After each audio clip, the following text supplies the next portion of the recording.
Becoming a dad doesn't come with an instruction manual, just 1,000 questions that you're suddenly expected to know all the answers to. Am I ready for this? That feeling of this pregnancy feeling real, this journey feeling real, is often later than we think, if we're honest. What actually changes after the baby arrives? One of the massive things that dads worry about is around bonding. How do I bond with my baby as a dad? How am I actually supposed to feel? What am I meant to be doing? Every good dad has this one thought as well, that everyone else seems better at this than me. This episode is for the men standing on the edge of fatherhood, excited, terrified, curious, maybe Googling things at 2 a.m. that they'd never admit out loud.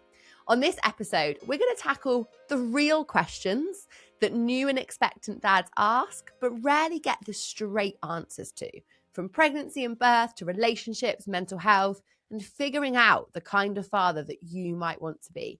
No judgment, no fluff, just honest conversations for dads who want to show up and get it right, even if you're not quite sure what right looks like just yet. So welcome to my episode about questions that every dad has and the conversation that's actually going to answer them. I'm going to talk about FAQs, frequently asked questions that every new or expectant dad has, in my experience, but rarely really asks or gets the opportunity to ask in any depth. And this is really relevant whether you're an expectant dad or a brand new dad, or you've just found out that you're going to become a dad, because it's so normal to feel a whole range of emotions, excited and also slightly terrified. And so for anyone who's thinking kind of, am I supposed to feel more right now? Am I supposed to feel this way right now? What am I actually supposed to do? And also, why does no one talk about what dads go through on this journey? So today, we're going to cover some of the most common questions that new and expectant dads have, but with really honest answers, without any judgment, without any kind of macho nonsense, and without pretending that this journey is all sunshine and lullabies, because it's not.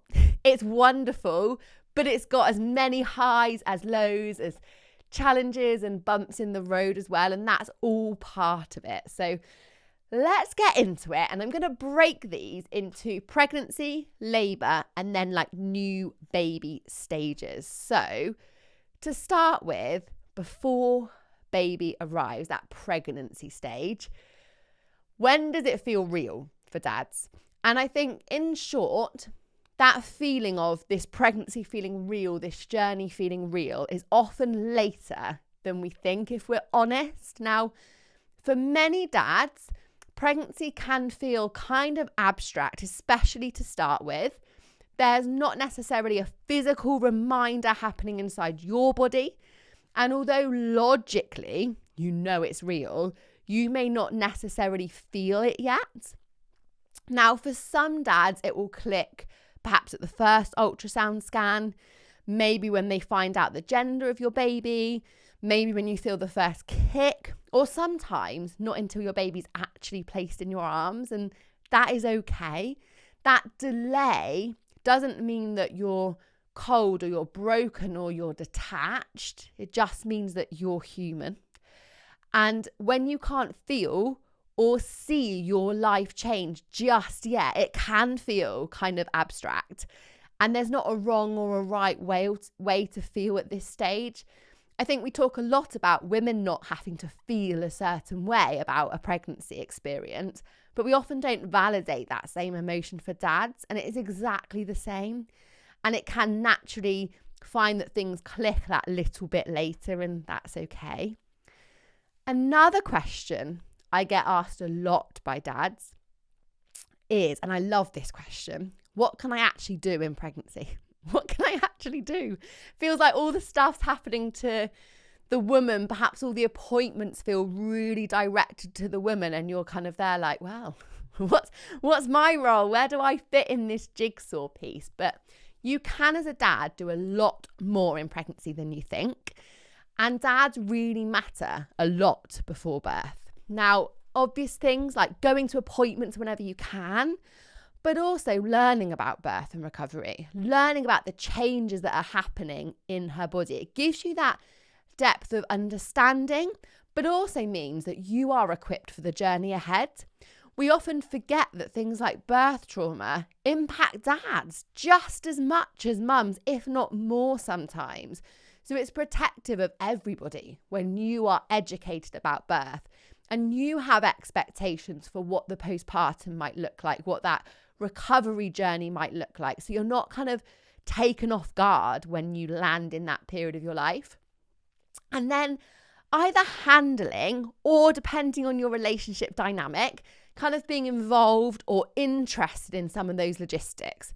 So the things like the baby gear, the paternity or maternity leave, the insurances, some of those kind of more tick box practical jobs, but actually taking some of that mental load, or at least showing interest in it, feeling like a partnership is really important. And then being an emotional steady ground. Now that is easier said than done, I appreciate, because there's not much that is emotionally steady about a pregnant woman when hormones are literally changing day on day, week on week, hour on hour. But trying to be that kind of grounded person in that dynamic so that you're not both fluctuating wherever possible, finding that yin and yang, that balance. Pregnancy is for sure physically uncomfortable at times and emotionally really intense for everybody. So being that present and that dependable character is enormous. Even if you don't feel like you're physically doing loads of things, that presence, that being there, honestly makes such a profound difference. One of the questions that I hear all the time is, how do I support my partner? And often there is this fear of kind of messing it up or getting it wrong almost. And this one is really, really key to unpick, because most of the time, honestly, the best support is listening, hearing, not fixing. Now, with the best heart and meaning in the world, often dads, partners, husbands really want to fix things. You might think like, in your dynamic, you might be the fixer or the mender. But actually, often in pregnancy, that isn't what the kind of cry out for help is about. So instead of, if something is offloaded to you, instead of, well, here's what you should do, or why don't you do this? Instead, flip it. What do you need right now? Sometimes the answer might be help. There might be something practical. Sometimes it might be space. Sometimes it might be just you listening. Was that thing that they needed? Sometimes it's snacks. Don't ever underestimate the power of snacks, especially when you're growing a human being. But really, really recognizing that on this journey, there's not always a thing to be fixed, but just hearing those thoughts, feelings, worries, anxieties is such a powerful form of support. Even if you don't feel like you're actively doing something, it really matters. Now we're going to fast forward. Labour and birth, the big event. And one of the first questions that often comes to mind is, what is my role as the birth partner, as the dad during labour?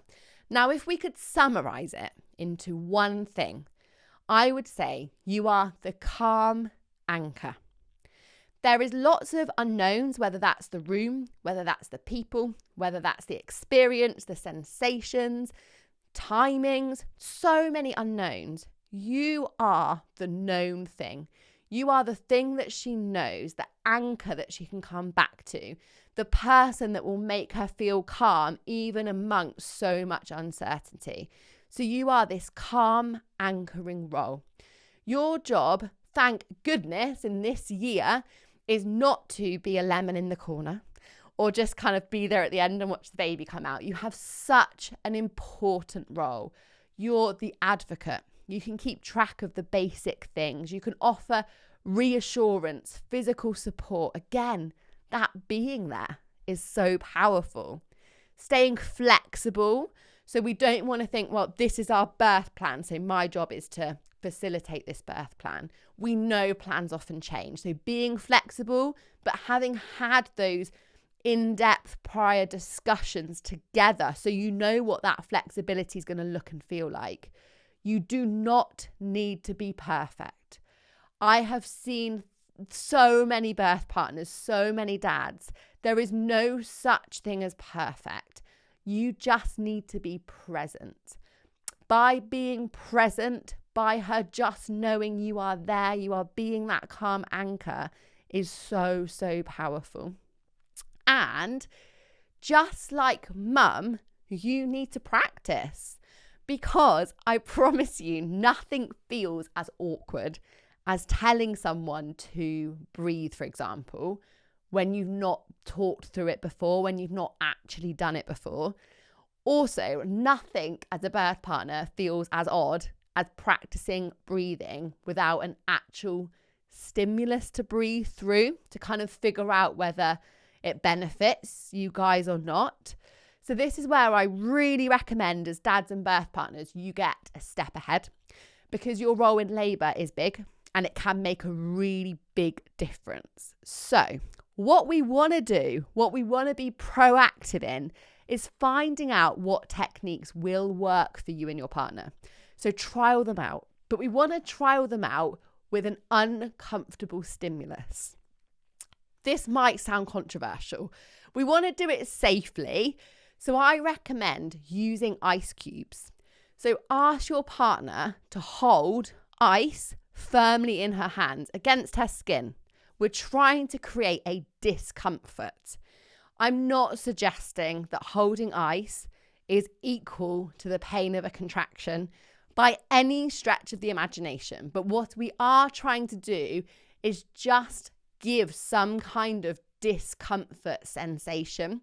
We're going to imagine when we've got that discomfort that is the contraction. We know an average contraction lasts about 60 seconds. So ice in hands, we set a 60-second timer, length of an average contraction. And we want to see how she tolerates that sensation of holding the ice. Now, you can trial this without any of your support. Trial it with you providing support, and then look at the different types of support. So helping her to breathe, maybe counting, maybe providing massage as examples. So trialing those things that you thought might help in labour and seeing if they actually help or not. Because breathing doesn't help universally for everybody. Massage doesn't help universally for everybody. But having that real-time practice is so much more effective than kind of going into it blind and just hoping in the moment that something might work or might help. You can try holding the ice together so you don't feel like you're just inflicting pain on your other half. You can try doing it together and you can see how those coping mechanisms might help you as well. So if something feels stressful or unsettling to you during birth, you've got a way of grounding yourself as well and remaining in that space of being that calm anchor. So in terms of breathing, we want to think about that lovely calm breath. Now, there is 1,001 ways to do a calm breath. The thing to remember is we want it to be comfortably long and slow. So nice, long, slow inhale breath through your mouth or your nose. Doesn't really matter, in all honesty. We can overcomplicate this enormously. A nice, comfortably long inhale breath. The key is that your exhale breath is slightly longer. Just by a couple of seconds is perfect. What that does is it tells your brain you're calm, you're safe. That is a really important physiological response to have during birth. We want everything to feel calm, safe, and relaxed.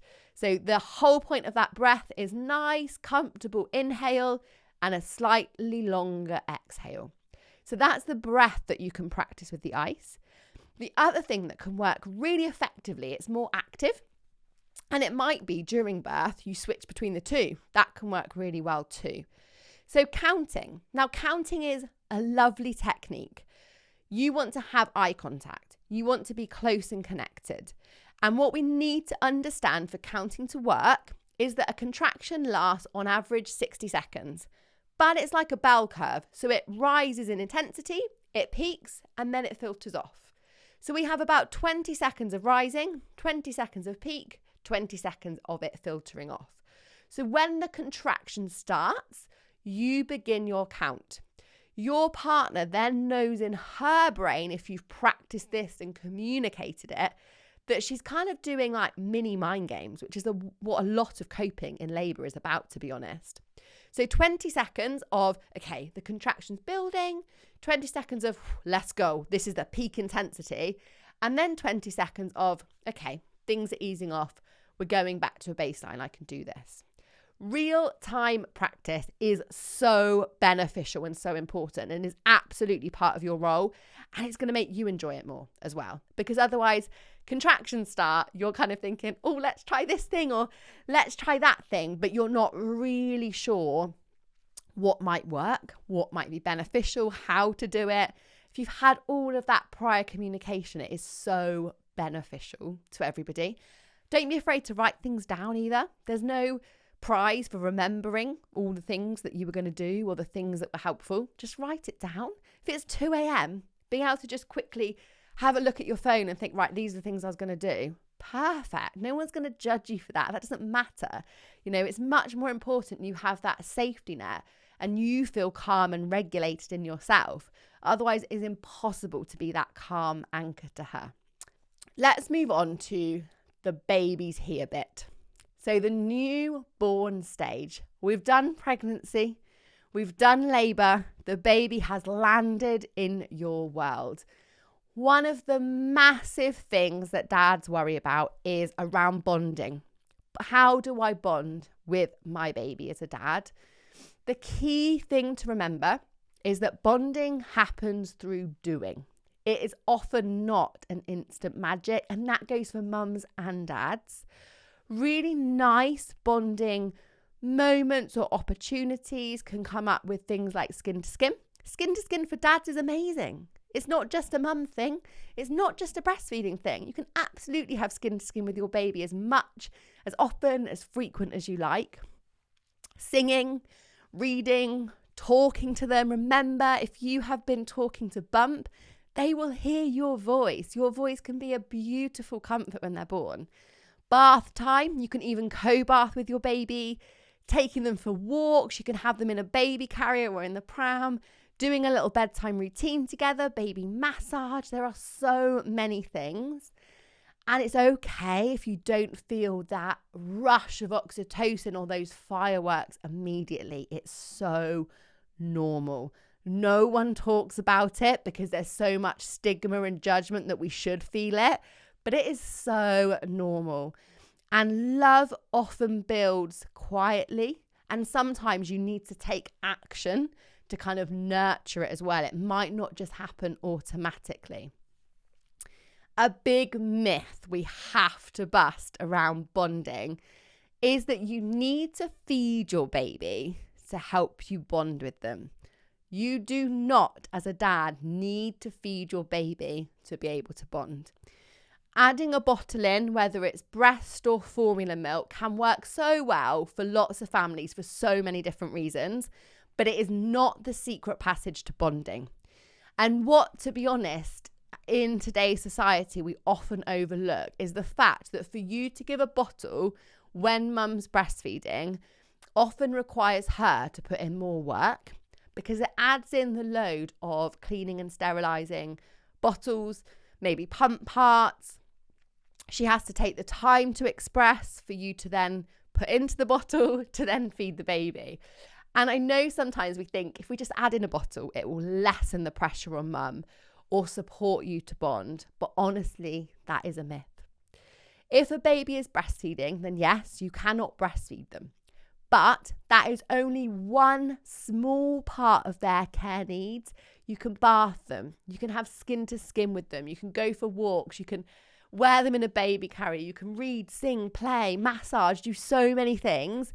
The feeding really is far from the kind of be all and end all. So it is not, breastfeeding just is not a barrier to dad's bonding. What's the hardest part for most dads? Often it's feelings. It's often feelings that can be hard to vocalize, hard to admit, hard to say out loud and share. Often it's feelings of helplessness, feelings of exhaustion, feelings of being unsure if you're doing it right, feelings of trying to juggle that shift in perhaps returning to work, missing those milestones, not being there to support your partner, but also having to go to work, having to provide, that real shift in dynamic and that pressure and kind of being stretched in different directions. And every good dad has this one thought as well, that everyone else seems better at this than me. And they're not. They're just quieter about it. We are so awful in today's society about talking about the things that are really hard. There's this idea that when a baby comes into our life, everything should just be like rose tinted and beautiful and easy and simple and straightforward. And it just is not the reality, I promise you. There's always so many nuances and complexities, and dad's struggling in silence, and dads deserve better than that. We have to talk about it. We have to try and shift things, because we also know that dads can get postpartum depression. They can get anxiety. They absolutely can. And some of those signs or symptoms are things like irritability and anger. Sometimes that emotional numbness, a really prolonged, despite trying, ability to bond, constant worry, feelings of real disconnect. And none of that means that you don't love your child. It means that you're overwhelmed, and it means that you need support. And it's so important that we avoid feeling like there's judgment or stigma on those things because you're a dad, because they are still completely valid. We've got better. We're not fantastic, but we've got better about talking about things like postnatal depression when we associate it with women. But it happens to dads too. And we need to talk about it so that we don't have dads suffering in silence just because they feel like I'm a man or I'm a dad, so it shouldn't impact me. Another one that comes up, another question from dads often is it okay to miss my old life? Absolutely. You can love your child and miss your freedom. You can feel both grateful and completely exhausted. Those two things can be true all at one time, and it's so important that we talk about it. Because honestly, silencing it doesn't make you stronger. It just makes things heavier. They're like building blocks over time until we just combust. Relationships. This has come up so much recently. How will this change my relationship? So much. It changes your relationship enormously. I don't believe that anybody that has had a child together and tells me there hasn't been pressure or change in dynamic or hard times in their relationship after having a baby. I don't think they're being honest. You are no longer just partners. You're teammates, and you're teammates under a huge and important and unrelenting pressure. Communication, so important. Patience, small acts of appreciation matter here more than ever. Honestly, anyone who says they didn't have crosswords or tense moments is probably not being honest. And my biggest tip is that at some point every day, just check in with each other intentionally without a defensive nature, and ask openly how each other are, what each other need, what's gone well, what could have gone better. But it has to be two-way, and it only works if neither party jumps on the defensive, which can be really easy to do. So you almost have to set ground rules before we have these communication points. We want to be respectful because everyone's feeling vulnerable and tired, but also we have to be able to be honest. So important to get that balance. The identity shift of becoming a parent can feel really jarring, but remember, you're still you now that you're a dad. You've expanded. You don't disappear. You're just evolving. It's a changing time. You're finding this new experience, this new role, finding that balance, finding how that dynamic now works as a family. And that will always have some bumps, and that's normal. It's how we show up in those moments. It's how we navigate those, how we communicate through them that makes a big difference. Often leaving them unaddressed becomes toxic. It causes resentment. We want to have that communication, have that freedom to speak up. The big truth, you will mess things up sometimes. You will absolutely mess things up sometimes as a dad. Every good parent does. It's okay. What matters is that we show up, that we care, that we learn as we go. And if you have asked any of these questions to yourself already, then you are already doing better than you think, just by being curious, just by asking these questions, just by thinking, what should I do? What can I do? What can I do better? How can we navigate this better? It's an enormous time. And for dads, in so many ways, I think it's even harder for you guys because there isn't that open forum communication for the vast majority in ways that there often are more access to for women. You know, some of those conversations happen more behind closed doors and you don't have that relatability always with other dads, with other people navigating that journey to hear, oh yeah, me too. Oh yeah, that happened to us, in the way that women will often communicate in that way. There are a million and one barriers. You know, we could talk about the issues with paternity leave, the, you know, roles and dynamics in families, and, you know, how tricky it makes it for dads to be present in the way they might want it to be. There is so much in society that makes it harder. So I really wanted us to kind of normalize some of those things and unpick some of those things. And I hope that that has been helpful.